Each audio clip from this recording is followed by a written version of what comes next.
Bonjour, je suis ravie de vous retrouver. Je me présente, Laurent, je suis démonstratrice Stampin' Up dans les Yvelines et prochainement en Bretagne, dans les Côtes-d'Armor. Donc j'ai décidé de remplacer mes lives du mardi soir par une vidéo, puisque pour les personnes qui me suivent régulièrement, comme je le disais, j'habite dans les Yvelines et je déménage courant avril dans les Côtes-d'Armor en Bretagne, un changement total. Et du coup, comme je voulais pas qu'il y ait de coupure par rapport aux gens qui me suivent, et puis d'arrêter totalement de publier, le temps que mes affaires soient en carton et que je puisse à nouveau scraper, du coup, je vous ai préparé des vidéos. Donc aujourd'hui, je vous présente cette carte très printanière, hein, avec plein de couleurs, que j'ai réalisée avec la collection Champs de fleurs de chez Stampin' Up. Et je l'ai appelée carte en superposition, parce que vous voyez, ça fait plein de petits cadres qui sont superposés les uns sur les autres, mais tout en ayant une continuité dans le dessin. Donc je vais vous expliquer aujourd'hui comment réaliser cette jolie carte. Alors pour mes vidéos, moi je les tourne en direct, c'est-à-dire que si je fais, vous allez le voir, j'ai fait une petite bourde juste avant, donc du coup il y a une partie de la carte qui est, je vous expliquerai, qui est collée. Mais parce que c'était vraiment, j'avais fait vraiment une grosse erreur, donc du coup je pouvais pas continuer la vidéo.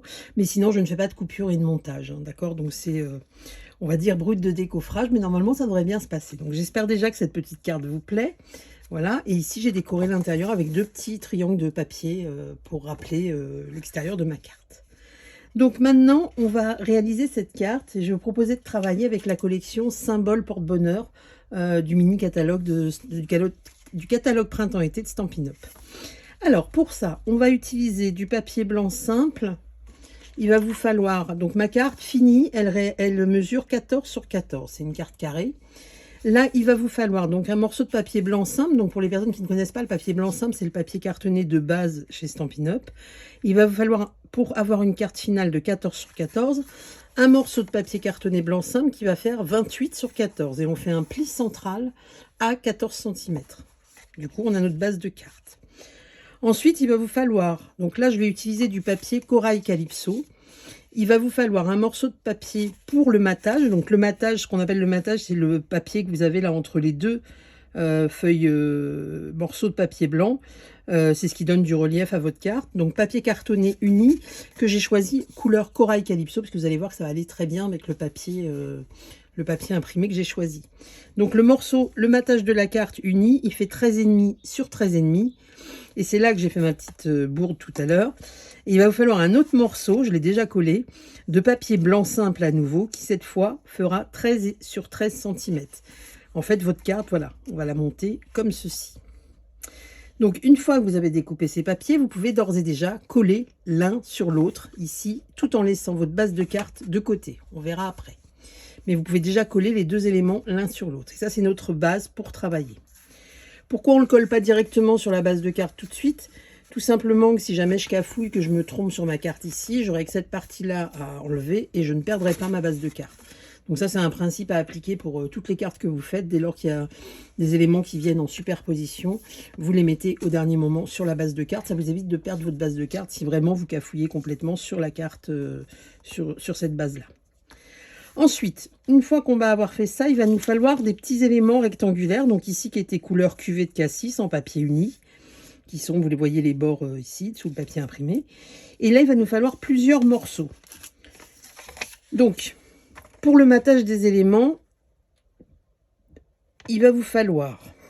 Attendez, j'ai pas pris mon bon post-it. Voilà, je commence. Ça y est, je commence. Si, c'est ça, excusez-moi. Il va vous falloir du papier cartonné, donc la même couleur que celui que j'ai pris ici, là, Corail Calypso. Pour la bande centrale, il va nous falloir un morceau qui va faire 4 sur 10. Ensuite, il va vous falloir deux morceaux de chaque. Deux qui vont mesurer 3,5 sur 9, deux qui vont mesurer 3,5 sur 8, et deux autres morceaux qui vont mesurer 3,5 sur 7. Au total, ça vous fera 7 morceaux de papier cartonné. Je vous montre, je les ai déjà découpés. Donc, mon morceau central, d'accord? Et ensuite, mes différents éléments. Il faut que je mette les bonnes tailles aux bons endroits, c'est mieux. Hop. Hop. Et hop. On a bien 7 éléments, 7 morceaux de papier cartonné. Ensuite, Pour décorer nos morceaux de papier, alors positionnez vos papiers comme ceci. J'espère que vous voyez tout à la caméra. Je regarde, normalement c'est bon. En fait, le principe, ça va être que l'image se suive. Vous voyez, on a l'impression qu'il y a une continuité quand même dans l'image. Bon, il y en a une. Hein. Donc, je vais choisir. Alors, j'ai choisi ce papier design de la collection Symbole Porte-Bonheur, parce que j'aimais bien ces petites fleurs. C'est un petit style un petit peu asiatique, j'aime beaucoup. Et là, il va falloir... Donc, vous allez me dire, il y a des morceaux de la même taille. Oui, mais non. Enfin, si. Mais il va falloir découper les morceaux dans le papier design, dans le sens où je vous les donne ici. Vous allez tout de vite comprendre pourquoi. Pour faire cela, il vous faut un morceau de papier. En fait, si vous travaillez avec des chutes, ça peut être joli aussi d'avoir des morceaux de... Mais vous n'aurez pas la continuité dans votre papier. D'accord? Donc, c'est pour ça qu'on va travailler avec une bande qui, à la base, va faire 9,5 de hauteur sur 21 cm et demi. Et on va, tour à tour, découper les morceaux qui vont venir se positionner respectivement dans ce sens-là. Le premier, le deuxième, le troisième. C'est pour ça qu'ici et là, c'est les mêmes mesures, mais on va les découper les uns derrière les autres, pour pouvoir avoir cette continuité dans notre dessin. Donc, pour cela, hop, je fais un petit peu de place. Je vais prendre ma bande de papier, je vais découper, enfin ma bande, mon papier. Je vais découper une bande qui va faire 9,5. Alors effectivement, vous aurez des petites chutes, puisque toutes les bandes en hauteur ne font pas 9,5. Mais c'est pas grave, le but est d'avoir la continuité de votre dessin. Et là, je vais suivre simplement ce qui est indiqué. Donc mon papier, je le veux dans ce sens-là. Je vais venir découper le premier morceau qui fait 3 sur 6,5. Donc pour cela, en fait, je vais découper une bande qui va faire 3 sur 9,5, on est d'accord? Et je vais venir la recouper à 6,5. Hop, et je vais pouvoir, vous allez voir, on va les positionner au fur et à mesure. Ensuite, 3 sur 7,5. Est-ce que vous voyez? Ouais.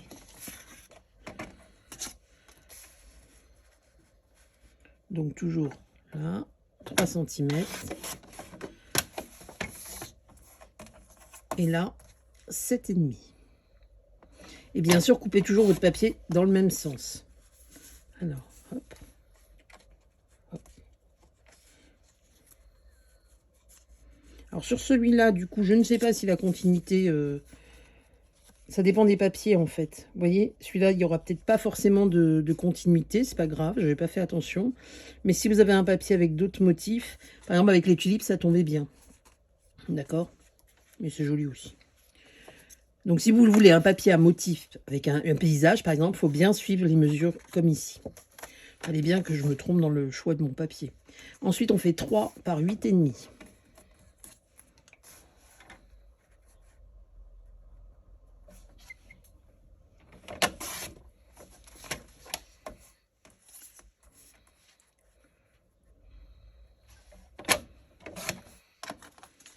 Et on va venir, je vous montrerai une fois que tout sera positionné. Ensuite, 3 par 9,5, ça c'est la bande centrale. Donc là, j'ai besoin... Non, c'est 3,5 par 9,5, la bande centrale, pardon.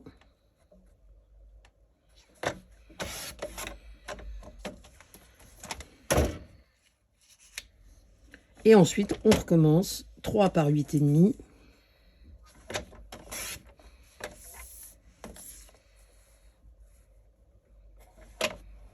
Hop. 3 par 7,5. Vous voyez, ça ne vous fait pas de grosses pertes quand même.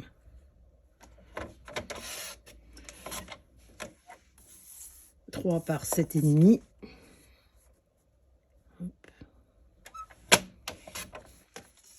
Et 3 par 6,5.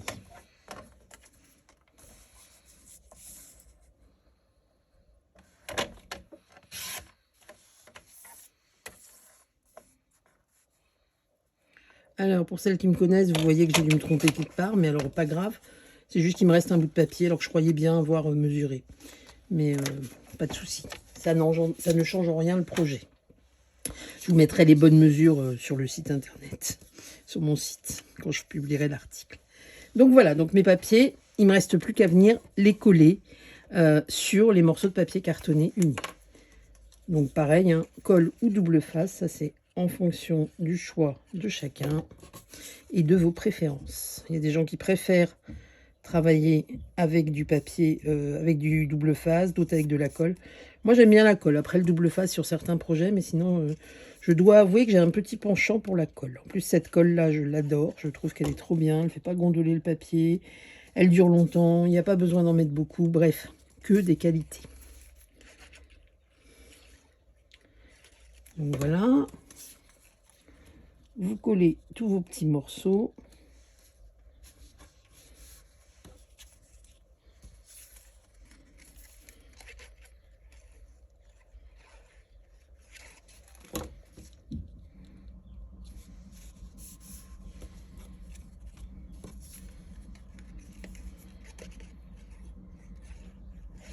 On colle, on colle. Alors, vous allez voir après le montage. Une fois qu'on monte, c'est sympa. Quand on monte la carte. Hop.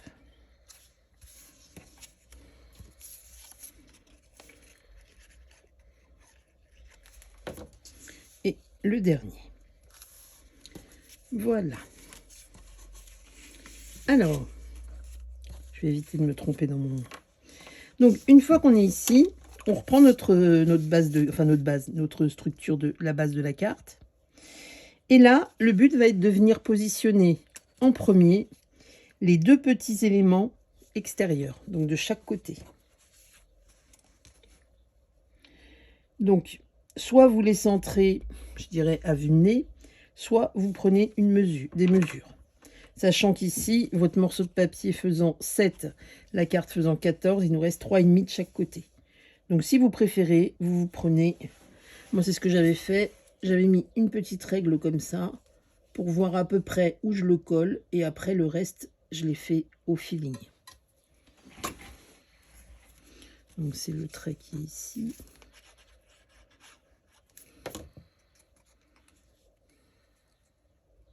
Et je l'ai collé à ras. J'ai pas laissé d'espace blanc, en fait. Mais ça, après, vous mettrez votre... Je dirais votre patte personnelle, votre touche personnelle. Hop. Voilà.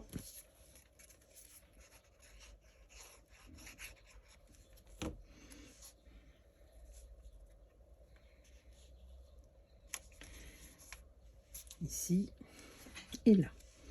Ensuite, le but du jeu va être de venir superposer vos éléments.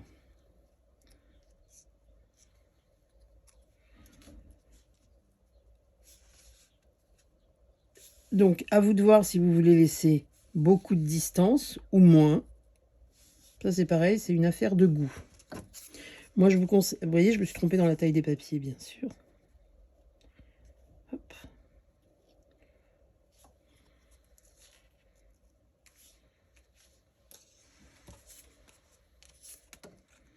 Donc, on positionne. Le seul truc, c'est qu'il faut que ce soit équivalent des deux côtés quand vous laissez...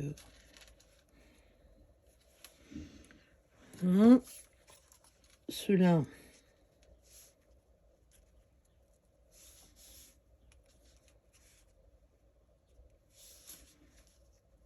En les collant, je vais les remettre droit. Et celui-ci qui viendra par-dessus. Donc après, vous pouvez soit le monter plus haut, plus bas, le mettre plus bas. C'est vraiment en fonction de ce que vous allez vouloir réaliser. D'accord? Moi, là, ici, si je mesure à peu près entre le bord du... J'ai laissé à peu près 1,5 cm à chaque fois.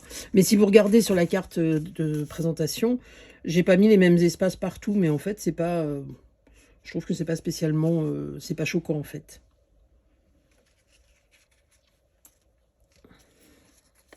Donc, et là, en fait, tout simplement,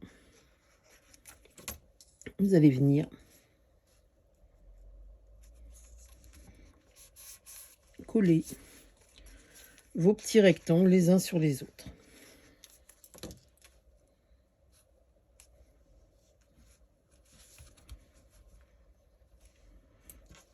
Voilà. On ne se trompe pas de rectangle, bien évidemment.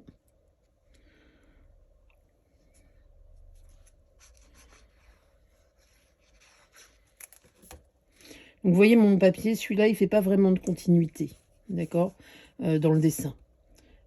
Mais c'est pas grave, regardez ici, on n'a pas... voilà. Quand on le voit, on a une vue d'ensemble, en fait, ça matche très bien. Mais vous pouvez faire cette carte avec des papiers, avec des effets paysages. Et du coup, là, il faudra faire attention à ce que ça se suive bien. Mais en suivant le post-it là, les mesures une à une dans le sens de votre papier, vous n'aurez pas de souci pour la présentation, pour le format, pour que votre paysage revienne comme sur le papier d'origine. Voilà, et celui-là ici. Hop. Donc, une fois que c'est très joli, regardez, j'espère que ça vous plaît. Alors ici, j'avais mis des mousses 3D, mais en fait, sur celui du centre, vous voyez, j'avais mis des petites mousses, mais en fait, comme ça, je trouve que c'est suffisant, il n'y a pas forcément besoin. Ensuite, pour l'étiquette, j'ai utilisé le tampon de la collection des tulipes naissantes, que je trouve très jolie, tant de gentillesse, un grand merci. Je l'ai embossé avec de la poudre or, embossage à chaud. Et pour cela, j'ai utilisé les des die cercles, un rond festonné et un rond lisse, où j'ai découpé mon étiquette ici. Et je vais venir sur le rond festonné coller. Je trouve ça hyper joli, ça fait hyper classe le petit festonnage tout autour. Donc on aurait pu le faire en noir hein, si on avait préféré, ou d'une couleur plus foncée. Moi j'aimais bien rester avec le ton sur ton, ça me plaisait bien. Je trouve ça trop joli. Et du coup, hop, rien de compliqué, un petit point de colle. Et voilà. Et maintenant, une fois que ça c'est réussi, il ne me reste plus qu'à prendre ma base de carte, à bien marquer le pli central et à venir coller ma carte sur sa base. Hop.